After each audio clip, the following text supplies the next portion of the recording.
दोस्तों प्रणाम। एक बार फिर से आप सभी देशवासियों का हम कवि संतोष चैनल पर हार्दिक स्वागत करते हैं।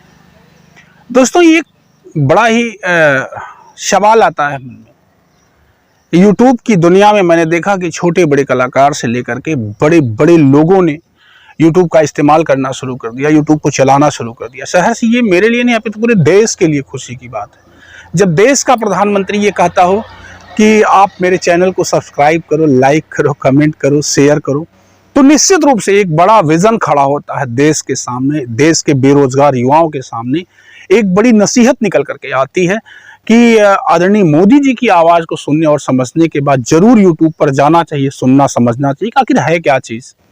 और निश्चित तौर पर मैंने देखा कि मेरे जौनपुर में, जौनपुर माने भारत देश के उत्तर प्रदेश का वो जनपद जिसे सिराजे हिंद जौनपुर कहा जाता है, जो जमदग्नि मुनि की पावन धरा है।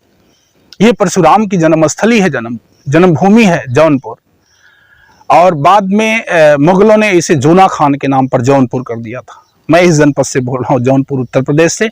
मैं सबसे पहले अपने जनपद वासियों की तरफ से आप सभी देशवासियों का हार्दिक अभिनंदन वंदन करता हूँ। मैं कह रहा था कि आदरणीय मोदी जी ने कहा कि मेरे चैनल को सब्सक्राइब करो, लाइक करो, शेयर करो, कमेंट करो और बताओ कि कैसा लगा आपको। तो देखा इस कड़ी में तमाम युवा साथी आज यूट्यूब का इस्तेमाल कर रहे हैं, जो उसके पहले से, इस आवाज़ के पहले से जो यूट्यूब पर ये बोलते चले आए। मुझे खुशी है कि दोस्तों ने पहले से ये शब्द अपना लिए थे, ये कहना शुरू कर दिया था। लेकिन मैं ऐसे यूट्यूबरों से निवेदन करना चाहता हूँ, जैसे अभी देवरिया में एक घटना घटी है, ऐसी तमाम घटनाएं घटती हैं। जो हमारे युवा यूट्यूबर हैं, जो समाचार कलेक्ट करने वाले यूट्यूब साथी हैं, तो कुछ तो लीगल समाचार, रियल समाचार, असली मुद्दे को सामने रखते हैं, सफाई से वो बताते हैं कि सच क्या है। लेकिन कुछ उसी मुद्दे को, उसी मैटर को, उसी घटना को इस तरह से बदल देते हैं या रख देते हैं कि आदमी कंफ्यूजन में आ जाता है कि आखिर इसका सच क्या हो सकता है। इसकी जरूरत मुझे पड़ी, मैंने देवरिया कांड को ढूंढना चाहा।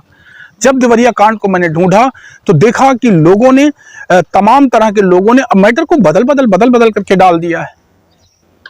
किसी ने बताया कि प्रेम की हत्या एक ही प्रहार में हुई, किसी ने कहा कि उसके सर को कुचल के मारा गया, उसे बहुत बुरी तरह से मारा गया, ऐसे मारा गया, वैसे मारा गया। तो ये क्या है?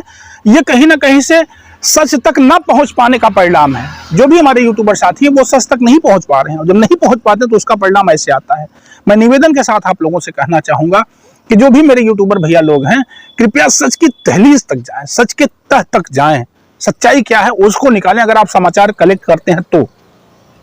और मुझे अच्छा लग रहा है कि आप लोग मेरी बातों को सुनते हैं, कमेंट करके, शेयर करके अपना सुझाव मुझ तक जरूर प्रेषित करें कि संतोष भैया अब आपको क्या करना है, कैसे करना है। मैं भी जल्द ही, अभी समझिए कायदे से तो मैं 2013 से यूट्यूब का इस्तेमाल कर रहा हूँ। यूट्यूब का चैनल मेरा 2013 का बना हुआ है, लेकिन मैं एक्टिव मूड में नहीं था, मैं काम नहीं करता था। पिछले 1 साल 1.5 साल से मेरे साथियों ने मुझे उकसाया कि भैया आप काम करना शुरू करिए। मैंने शुरू किया है और पिछले 2-3 महीनों से मैंने काम किया, जिसका परिणाम आप लोग चैनल को देख करके बता सकते हैं। और मुझे अच्छा लगता है कि आप लोग अगर इसी तरह से मदद करेंगे तो कुछ अच्छी बातें, कुछ बेहतर चीज़ें हम आप तक डालने का प्रयास करेंगे।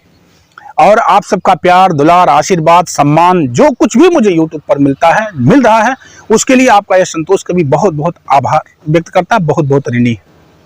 आइए जाते जाते कबीरदास का एक छोटा सा दोहा आपको 2 लाइन में बताते हैं। कबीरदास जी ने बहुत पहले लिखा था, बाबा जय गुरुदेव ने अब कहा कि शाकाहारी हो जाओ। कबीरदास जी बहुत पहले कहते थे कि बकरी पाती खाता है ताकि काढ़ी खाल, बकरी पाती खाता है ताकि काढ़ी खाल, और जो नर बकरी खाता है ताको कौन हवाल। कितना अच्छा लिखते थे कबीरदास जी को। मैं बहुत पढ़ता हूँ, मुझे बहुत अच्छा लगता है उनको पढ़ना, उन पे रिसर्च करना, उन पे शोध करना, उन पे अध्ययन करके समझना मुझे बहुत बढ़िया लगता है। और बहुत सटीक भाषा में वो लिखते थे, बहुत गूढ़ लिखा है उन्होंने, बहुत गूढ़ भी लिखा है, लेकिन बहुत सीधा सिंपल भी लिखते थे। तो लिखा कि बकरी पाती खाता है ताकि काढ़ी खाल। बकरियां पत्ती खाती है तो उसकी खाल को आपने निकाल लिया, उसके मांस को आपने खा लिया।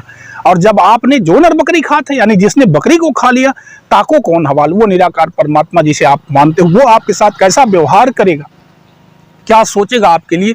क्या कभी आपने सोचा? जो बाबा जय गुरुदेव ने आज 21वीं सदी या 20वीं सदी में आकर के बताना शुरू किया कि शाकाहार हो जाओ, शाकाहारी हो जाओ। और बड़े बड़े वैज्ञानिक और डॉक्टर को जो हम सुनते हैं इसी यूट्यूब पर आज हम आपसे बात कर रहे हैं, इस पे कभी आप अगर स्वास्थ्य के विषय में जानकारी लेना चाहेंगे ना, तो बड़े बड़े यूट्यूबर, बड़े बड़े डॉक्टर, विद्वान, MBBS, MD यही बताते हैं कि कहीं बेहतर है मांसाहार की अपेक्षा शाकाहार जीवन। आइए, अच्छा लगता है जब आप लोगों से हम बातचीत करते हैं। पुनः आपका धन्यवाद, आभार मेरे अपने चैनल पर। अगर आपने मेरे चैनल को सब्सक्राइब नहीं किया, नए हैं तो सब्सक्राइब कर लें। अगली अपडेट ताकि हमारी जल्दी से आप तक पहुंचे, तुरंत पहुंच जाएगी। बहुत बहुत धन्यवाद। थैंक यू पूरा सुनने के लिए।